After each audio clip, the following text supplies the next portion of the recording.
Tamil treat நேயர்களுக்கு வாழ்த்துக்கள். மறுபடியும் ஓபிஎஸ் வந்து அவருடைய அதிரடியை ஆரம்பிச்சிட்டாரு. எடப்பாடியை நீக்கிறதுக்கு ரகசியமான உள்குத்து வேலையெல்லாம் நடந்துக்கிட்டு இருக்கு. ஆட்டத்தை ஆரம்பிச்சிட்டாரு அமித்ஷா.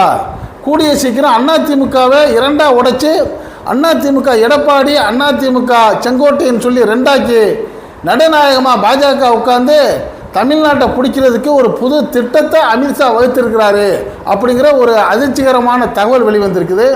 இது சாத்தியமா? இது நடக்க வாய்ப்பு இருக்காங்கிறத வாங்க நம்ம வீடியோக்குள்ளே போய் பார்ப்போம். சமீபத்தில் திருநெல்வேலியில் வந்து பாஜகவுடைய அந்த பூத் கமிட்டி கூட்டம் நடந்துச்சு.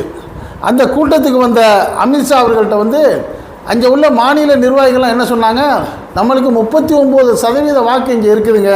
எப்படி 39%ன்னா அதிமுகவுக்கு 21%, பாஜகவுக்கு 18% இருக்குது. 39% இருக்குது. இன்னும் ஒரு 4-5% நம்ம எப்படியாச்சும் பிடிச்சிட்டோம்னா திமுகவை தோக்கடிச்சிடலாம் அப்படிங்கிற ஒரு தகவலை அமித்ஷாட்ட சொன்னோடனே அமித்ஷா கொஞ்சம் குஷியாகிட்டார். அப்போ அவர் குஷியாகிட்டு தான் அவர் என்ன சொன்னார், அந்த கூட்டத்தில் பேசுகிறப்ப என்டிஏ கூட்டணிக்கு 39% வாக்கு இருக்குது.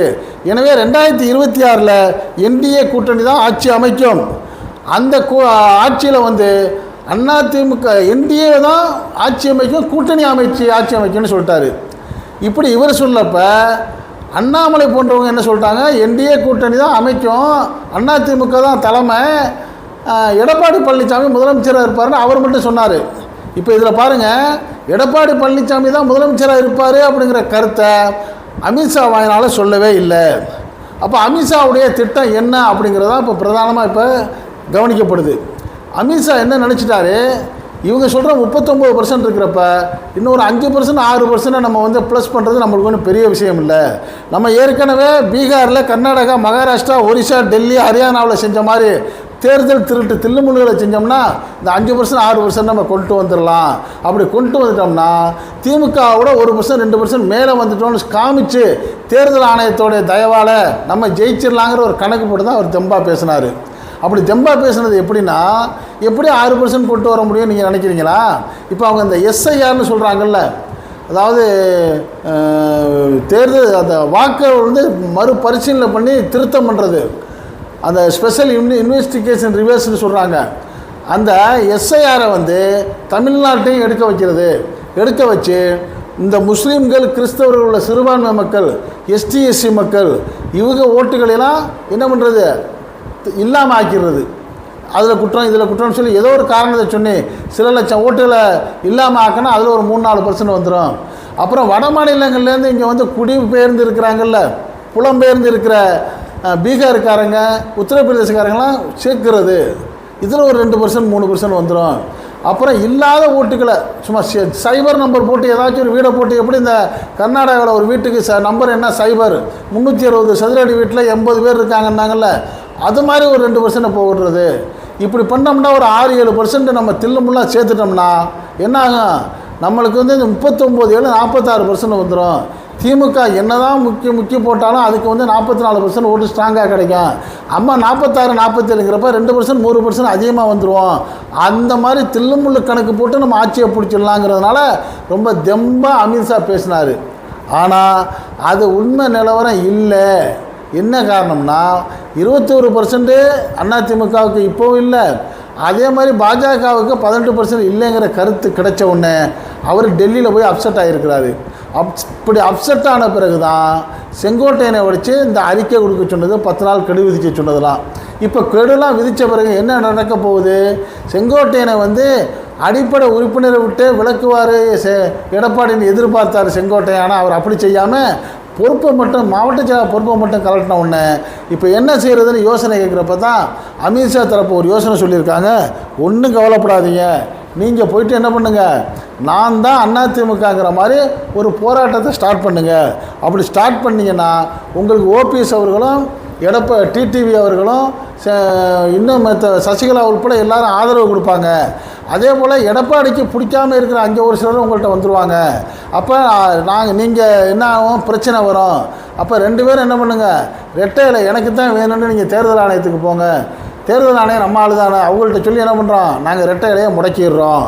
ரெட்டை இலையை முடக்கிட்டா நீங்கள் வரக்கூடிய 2026 தேர்தலில் என்ன செய்யறது, 2 பேரும் முழிச்சுக்கிட்டு இருப்பீங்க.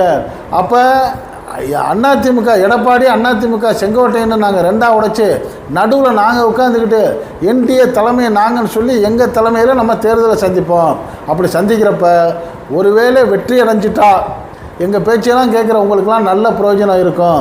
அப்படியே வெற்றி அடைகிறனாலும் கணிசமான இடங்களை நம்ம கைப்பற்றிட்டு எடப்பாடி அவர்களை டம்மி ஆக்கிடலாங்கிற ஒரு யோசனையை இந்த செங்கோட்டையனுக்கு சொல்லி கொடுத்து மறுபடியும் தெம்பாக அனுப்பிச்சிருக்கிறதாகவும், இதுக்கெல்லாம் நீங்கள் சப்போர்ட் பண்ணணுங்கிற ஒரு சமிக்கையை ஓபிஎஸ் அவர்களுக்கும் டிடிவி அவர்களுக்கும் சொன்னதுனால இப்போ டிடிவி அவர்கள் சமீபத்தில் இன்றைக்கி என்ன ஒரு அறிக்கை கொடுத்துருக்காருன்னா, எங்களுக்கும் அதிமுகவில் இருக்கக்கூடிய யாருக்கும் எந்த பகையும் கிடையாதுங்க, அந்த அதிமுகவில் இருக்கிற அத்தனை பேர் எங்கள் நண்பர்கள் தான். ஆனால் எடப்பாடியும் அவரோடு சேர்ந்த 3-4 பேரும் எங்களுக்கு பிடிக்காது. அதனால் வரக்கூடிய தேர்தலில் எடப்பாடியை தவிர்த்து வேறு யார் வேண்டாலும் முதலமைச்சர் சொன்னால் அதை நாங்கள் ஏற்றுக்க தயாருங்கிற ஒரு புது செய்தியை நேற்று டிடிவி சொல்லியிருக்கிறாரு. இந்த கருத்தை ஓபிஎஸ் ஆதரிச்சிருக்கிறாரு. இப்படி இருக்கிற சூழ்நிலையில் தான் வரக்கூடிய 2026 தேர்தல் நடக்கக்கூடிய நெருக்கமான காலகட்டத்தில் அதிமுகவை உடைக்கிறதுக்கான வேலையை பாஜக ரெடியாக பண்ணிருச்சு. அது ரெடி பண்ணதோடைய நோக்கம் என்னென்னா, பாஜகவுடைய அடிப்படை திட்டமே தன்னோட சேரக்கூடிய ஒரு கட்சியை இல்லாமல் ஆக்கிறது தான். அப்படி இந்த அதிமுகவை இல்லாமல் ஆக்கிட்டு தமிழ்நாட்டில் தான் கால் ஊண்டிட்டு திமுக வெர்சஸ் பாஜகங்கிற ஒரு நிலைக்கு வரணுங்கிற ஒரு சூழ்நிலையை உருவாக்குறதுக்கான ஒரு திட்டத்தை தான் இப்போ அமித்ஷா போட்டிருக்காரு. ஆனால் அதே சமயம் அமித்ஷா என்ன சொல்லிட்டு போனார், உங்கள் அதிமுக உள்கட்சி விவகாரத்தில் நாங்கள் தலையிட மாட்டோம்னு சொன்னதுனால அவருக்கு இதுக்கு சம்மந்தம் இல்லைன்னு மற்றவங்க நம்பிக்கிட்டு இருக்கலாம். ஆனால் அது உண்மை இல்லை. பாஜக ஒரு விஷயத்தை செய்ய மாட்டோம்னு சொன்னால் செய்வாங்கன்னு அர்த்தம், செய்வோன்னு சொன்னால் செய்ய மாட்டாங்கன்னு அர்த்தம். நாங்கள் தலையிட மாட்டோம்னு அமித்ஷா சொல்கிறதுனால நிச்சயமாக தலையிடுவார், தலையிட்டுக்கிட்டு இருக்கிறாரு. ஆனால் நாங்கள் தலையிடுறோங்கிறத வெளிக்காட்டாமல் அவர் என்ன பண்ணுறாரு, மறைமுகமாக செங்கோட்டையனை வர சொல்லி அவர் இதற்கான பிளானெல்லாம் போட்டு கொடுக்குறாரு. ஆனால் உண்மையில் ஒரு நியாயமான தர்மமாக இருந்தால் என்ன சொல்லுவாங்க, அதிமுகவும் பாஜகவும் கூட்டணியாக இருக்கிறப்ப அதிமுகவில் இருக்கிற நீ ஒரு ஆள் எங்கள்கிட்ட தனியாக பேச வர்றா, நீ போன்னு சொல்லி அனுப்பிச்சிருக்கணும். அப்படி இல்லாமல் வரவழைச்ச ஆலோசனைகளை கொடுக்குறது அதிமுகவை உடைக்கிறதுக்கு இவங்க செய்கிற திட்டம் தான் அப்படிங்கிற தெளிவான கருத்து தான் இன்றைக்கி பரவலாக படல்கிட்டையும் பேசப்படுது. இது பற்றிய உங்களுடைய கருத்துக்களை நீங்கள் இந்த தமிழ் ட்வீட் கமெண்ட் செக்ஷனில் கமெண்ட்ஸ் பண்ணுங்கள். இந்த செய்தி பிடிச்சிருந்தா இதுக்கு ஒரு லைக் கொடுங்க. இது போன்ற செய்திகள் எந்த பக்கமும் சார்பு இல்லாமல் நடுநிலையாக அவ்வப்போது உங்களுக்கு சேர நம்ம சேனலுக்கு சப்ஸ்கிரைப் பண்ணாதவங்க அவசியம் சப்ஸ்கிரைப் பண்ணுங்கள். மறக்காமல் பக்கத்தில் இருக்க பெல்லைக்கானை கிளிக் பண்ணுங்கள். அப்போ தான் நம்ம போடக்கூடிய ஒவ்வொரு வீடியோவும் நோட்டிஃபிகேஷன் காட்டும். நீங்கள் விரும்பியதை பார்க்கலாம். என்றும் இணைந்திருப்போம். உங்கள் அன்பன் அஷ்ரஃப் அலி. நன்றி, வாழ்த்துக்கள்.